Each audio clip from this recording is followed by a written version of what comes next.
สบายดีมื้อนี้เฮาอยู่กับไผสบายดีพี่น้องแกตาสาวเล่าไต่เด้อพี่น้องเด้อเอื้อยเป็นคนบ้านใดเมืองใดเป็นคนบ้านทงหน้าค่ำเมืองสุกุมาแขวงจำปาสักมาอยู่ประเทศไทยนี่โดนละบ่มาอยู่ประเทศไทยก็โอ้รวมๆแล้วก็เป็น10กว่าปีแล้วเป็น10กว่าปีมาตั้งแต่ปี2014-15โอ้โดนได้เนาะโดนเติบนึง แล้วได้อีหยังแน่ลักๆเนาะก็คือได้เงินเนาะได้เงินแล้วก็ได้ทั้งแนวคิดแล้วก็ทัศนคติการที่เฮาได้มาอยู่แบบว่าสังคมใหญ่เนาะเฮาได้เปิดโลกกว้างเนาะทุกคนแล้วเฮาก็ได้เรียนรู้สิ่งใหม่ๆมารยาทต่างๆมารยาทของสังคมมารยาทของคนมารยาททุกสิ่งทุกอย่างเนาะในการแบบว่าเฮาดำรงชีวิตอยู่ในประเทศไทยก็คือคักแฮงเนาะทุกคน แล้วเฮ็ดจังได๋จึงได้มาเจอกับข่อยกับเจ้าข่อยเห็นเราในเพจเนาะทุกคนก็คือเราเอาเรื่องแม่ย่าลูกไผ่นี่แหละแล้วข่อยก็คิดว่าหุ้ยเราเว้าคักว่ะเช้านี้เราก็เว้าคักแท้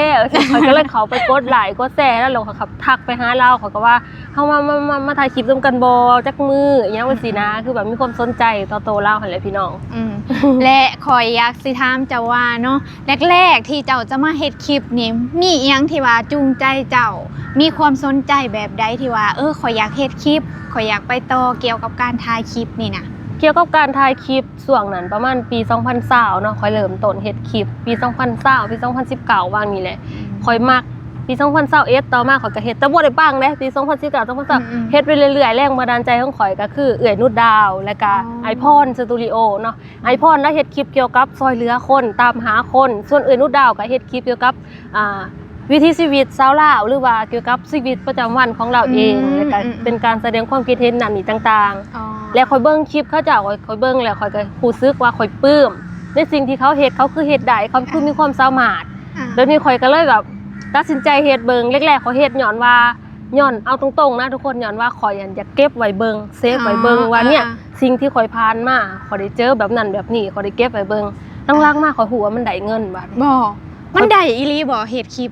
ถ้าหมายถึง YouTube นี่ได้อีหลีเนาะข่อยเฮ็ดเต็มที่เลยในช่วงปี2021 2022ข่อยลุยเต็มที่เลยก็คือได้แล้ววันนี้2ปิ้วย้อนว่าข่อยบ่ศึกษากฎซุ่มซ่นดีๆ1กฎซุ่มซ่นบ่ให้ถ่ายติดนั่นติดนี่และคำว่าในการถ่ายสถานที่สาธารณะห้ามบ่ให้เห็นคนหรือว่าคนที่เขาบ่ได้อยากมีส่วนร่วมกับเฮานั่นนี่ต่างๆแล้วก็เบิ่งพื้นที่โอ้ยร้ายแห้งพี่น้องข่อยมีการผิดกฎเกิดขึ้น2ข่อยปิ้วแล้วจังได้ต่อบัดนี้ลุยนะสังเกตข่อยลุยสู่มาเลยจนมาฮอดช่วงปี2023 24และ2ข่อยก็กลับมามั่นคงกลับมาได้เงินเดือนหัน2-3เดือนได้เทื่อนึงได้100เหรียญคือเงินในอากาศคือเงินที่แบบอุ้ยข่อยเฮ็ดได้คือไอดอลของข่อยเฮ็ดได้ข่อยภูมิใจและช่วงนั้นก็แซดไปลินนำเอื้อยนุชดาวแล้วก็ให้ความแนะนำมาแซดไปลินกับไอพรแล้วก็แนะนำวิธีการตั้งช่องนั้นนี่ต่างๆแล้วแนะนำมาดีก็คือข่อยมีแรงบันดาลใจจากพวกเขาแล้วพวกเขาก็บ่ได้ขี้คุยกับข่อยแล้วบ่ได้ปฏิเสธบ่ได้ปิดกั้นความคิดของข่อยที่ข่อยแบบว่าส่งหาเขาสนับสนุนข่อยตลอดแล้วช่วงแรกๆนะข่อยอยากถามเจ้าว่าเจ้าเฮ็ดคลิปแรกๆบ่มีไผหายให้เจ้าบ่มีไผด่าบ่มีไผเว้าให้เจ้าบ่คนหายเด้อหมายถึงคนหายน่ะบ่มีเนาะแต่ว่าคนดูถูกคนเว้าถึงคนอันนี้มีหลายแม่นบ่คนในบ้านนั้นเวลาเขาถ่ายคลิปเขาย่างไว้นำทางเนาะเด้อพี่น้องเอ้ยทางขนุนบ้านข่อยเขาบอกว่าถ่ายทางขนุนเขาเบิ่งเฮ็ดหยังเขาบ่อยากเห็นดอกก็คือเฮาอยากถ่ายเก็บไว้เบิ่งว่าปีนี้ทางถนนเป็นแบบนี้ปีหน้ามันสิเป็นแบบใดมันสิเป๋สิมีคนมาซ่อมบ่เฮาอยากถ่ายรีวิวสินะแล้วบัดนี้มีแม่ยายอันนึงเพิ่นบอกว่าข่อยว่าภาษาสวยแท้นะว่าคือพี่บ้าว่าสิบ้านเจ้าก็เว้าสวยบ่เอ่ยแม่นบ้านข่อยเป็นคนสวยชนเผ่าสวยคือกันเด้อสวยบ่แม่นนั่นล่ะอันนี้ก็คือเรื่องบังเอิญหรือว่าอีหยังนี่น่าจะบังเอิญเพราะนั้นเดี๋ยวมองเอาต้องใหญ่กว่านี้มาทางนี้ไปๆยับเพิ่นเด้อต้องคือใหญ่มา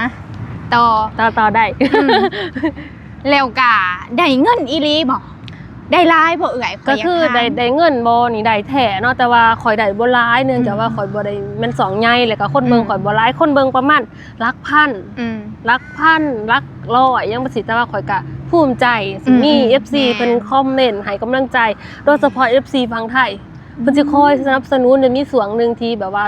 ตอนนั้นโทรศัพท์หำ vivo Y53 โอ้ ทายนี่ก็คือแบบโคตรมั่วเลยแบบมั่วแบบโอ้ยกำเลยแล้ว FC เห็นเพิ่นว่ามันกันสั่นบ่ดีแล้วก็ส่งใหม่กันสั่นมาให้ตอนนั้น FC อยู่จังหวัดสุรินทร์ โอ้ยเนาะ แม่นแล้วส่งมาให้อันนั้นเราบ่ได้สนใจว่าเราบ่ได้มักแบบผู้แสบผู้สาวแล้วส่งให้ด้วยความหวังดีเราหันเคยเฮ็ดเลยเราบ่ได้ใส่ต่อเราว่า อ๋อ เราสาวเฮ็ดเราก็เลยส่งต่อมาให้ทั้งค่าต่างกล่องทั้งใหม่กันสั่นช่วงนั้นดีใจขนาด เออ เฮ็ดมากับแบบมีกำลังใจ เออ กับมาจนถึงปัจจุบันนี่ถือว่ามันคงบ่กะคือเห็นเนาะบางมื้อก็ลงคลิปบางเทื่อก็บ่ได้ลงต้องเป็นคลิปที่มีสาระเขาจึงเอาลงนะบ่ได้ลงคู่มือและเฮาก็เฮ็ดงานแน่หันนะมีงานประจำแน่ก็ปะปนกันไป แล้วก็อยากให้เอื้อยเนาะให้กำลังใจคนที่ว่าสนใจอยากเฮ็ดคลิปนี่เนาะให้เอื้อยเว้าให้กำลังใจหรือว่า ก็ แบ่ อยาง ก ปัน ก็อยากบอกเนาะสำหรับคนที่อยากเฮ็ดคลิปเนาะเริ่มต้นเลยเฮาบ่ต้องไปอยากมีอุปกรณ์ใหม่ล่ะทันสมัยเลยก็คือเฮาเฮ็ดมาช่วงระยะหนึงแหละเฮาสิท้อ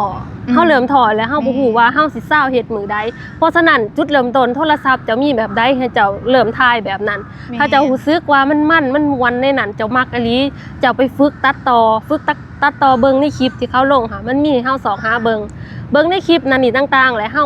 ฮาฝึกทักษะเฮาเอง แม่ และเฮาคิดว่าเฮามักมันอีหลีเฮาจังเฮ็ดเนาะถ้าว่าเฮาบ่มักแล้วเฮาสิท้อไว้เนาะทุกคนก็ขอเป็นกำลังใจให้เริ่มจากสิ่งเล็กๆเริ่มจาก0ไปหา10เนาะก็คือหลักๆก็บ่ต้องท้อหั่นแหละเนาะเพราะว่ามันเมื่อยเฮ็ดคลิปนี่พี่น้องเมื่อยอีหลีกว่าสิได้เงิน เนาะ แต่ว่าเฮาต้องมักนำใด แม่ ด้วยความเมื่อยเฮาก็ต้องมีความมักความภูมิพอใจความดีใจที่เฮาได้เฮ็ดนะต้องมีจุดประสงค์หั่นล่ะและเฮาก็สิผ่านมันไปได้ แม่นเป็นจังใดเนาะสำหรับคนที่ว่าอยากเฮ็ดคลิปอยากเริ่มเฮ็ดคลิปเนาะสู่อย่าถอยอย่าถอยเนาะคลิปนี้ก็ขอจบเพียงส่ำนี้เด้อทุกคนบ๊ายบาย บ๊ายบายสบายดี